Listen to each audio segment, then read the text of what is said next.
Hi everybody, this is Pramita here, and this is my design team project for artymaze, and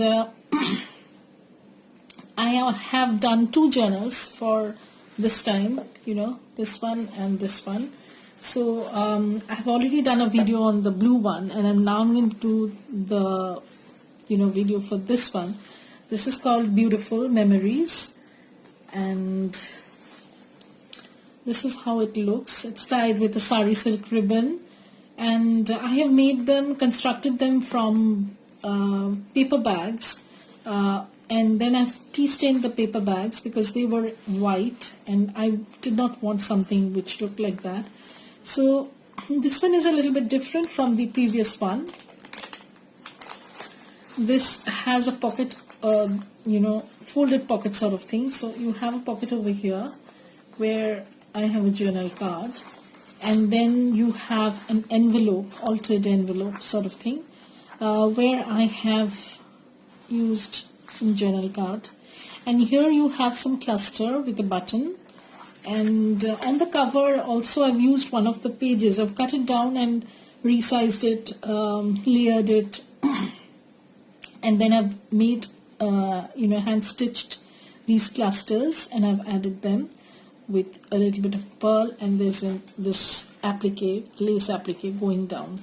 So that's the front cover and the pockets. And here you have the front page, which has a lace trim. Again, inside you have a journal card that is tucked in. This is a belly band that I have made out of lace and some lace snippets. So this is how it looks. Most of the journal cards I have already shown in a previous video. Here you have a slide sort of thing, some lace interest over here, and some page from the kit. Again, I have used lavender hues and summer softness. So this is actually a pocket, but it's same on the other side also. So I folded this up and trimmed the edge so that I have a pocket sideways, and I've added some journal cards like this. Some blank half page, dot grid page. This is the Tim Holtz photo wood die, and I've added some bits and pieces so that you can use them in your journal. Here at the back, this is actually an envelope. So here at the back I have this journal card, and here again you have, let me turn this. This also has a pocket, so you have a journal tag over here. My God. So journal tag over there. This is some blank page, some half page, grid page. This is actually a die cut I had in my stash, and this is the tag I had cut down. So I thought I'd use this, and it looks nice. This is a bookmark, page mark sort of thing, so you can use it throughout your journal if you so desire. I don't know. Why is it so difficult to do things on screen? I don't know. So I need to coax it out.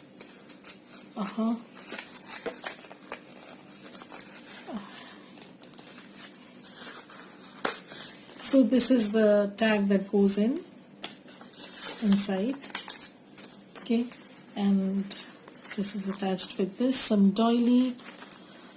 This is actually a half page that I had, and here I have added some extra journal card, some page from the kit, some blank pages.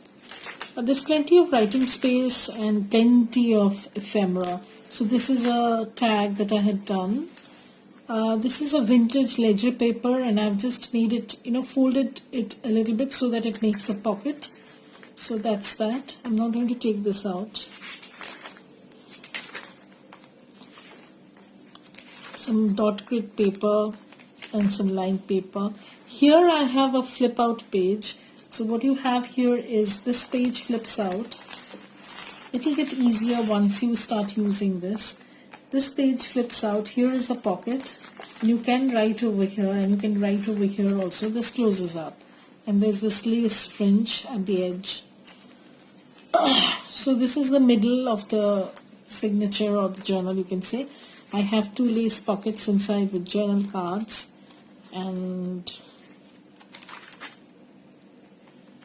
this is another journal card, envelope that I had done. I don't know. Okay, so I have a journal card inside.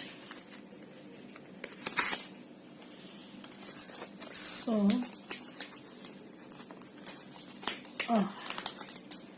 I don't know why everything is stuck down. Oh God.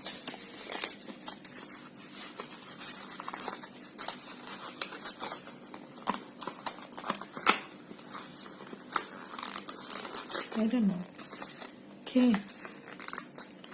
It refuses to budge, and I don't want to do it on camera and mess things up. Perhaps I'll do it.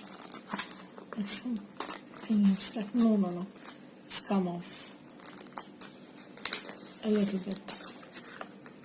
Okay, I'll do it later on. It refuses to move. I don't know why. So this is a page from Edith Holden. This is again one of those envelope flips that I had done in the previous journal. So this is actually 2 envelopes, and the front of the envelope has this pocket,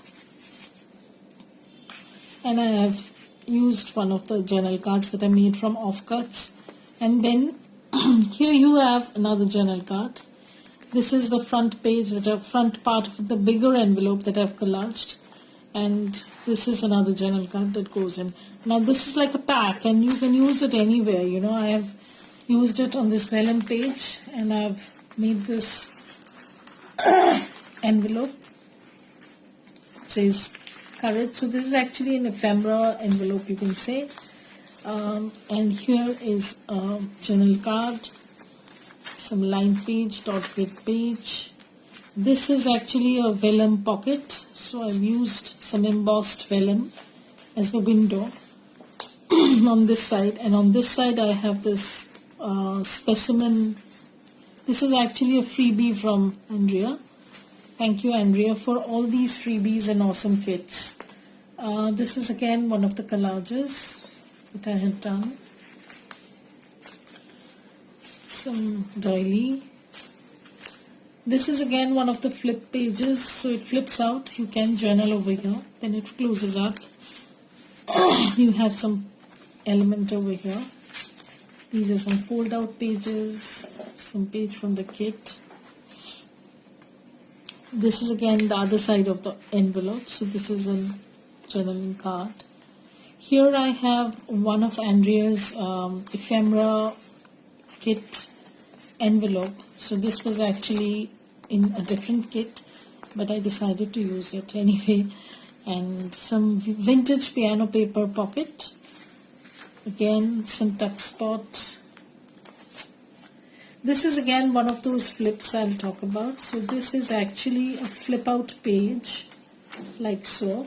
But this also has a flip pocket. So here you have this pocket. So this has a pocket on this side as well as on this side. So you have lots of, flips in this journal. Some journaling card. Again, some other journaling card on the other side. And here you have another journaling card. So there's lots of journal cards and tags. And this opens up. Here you have a specimen, theme. And what I've done is I've used some die cuts to decorate that. And over here there is another journal card. So you have tons of, I think there are more than 40 ephemera pieces in both of these. And this is actually, how I did this is, I had, this is actually a freebie from Andrea's Facebook group. And what I've done is I have cut this out, layered it on a thick cardstock, and then I have used the crackle effect thing from Tim Holtz, and then inked over it, and then I have gone over with some gilding wax sorry guys, some gilding wax in copper color. So you can see it has that metallic finish and it looks like metal, but it's not metal. Because I've been asked about this by someone on the Facebook group. So that's how I've done it. I've cut it down, I've used crackle paste, then I have layered it on a thick cardstock, and then I have gone over that with ink and gilding wax. So if anybody wants to see a tutorial how you can make things like this to look like a metal, I can do that. It's not rocket science. And it's not too difficult also, so anybody can do that. So I can show you how you can get this effect. This is just a trial and error method that I tried, and it came out well, luckily. So this is how I've done this, and this is, by the time you see this, of course, it's going to be listed in my shop, and all the links are going to be below in the description box. This one and this blue one also. So they are two chunky monkeys, but I love them. They are so deliciously luscious, you know. I absolutely adored after finish this. I didn't know that they'll turn out so pretty, but of course I was planning on making them pretty. Anyways, thank you for watching, and bye everybody. Have a great day.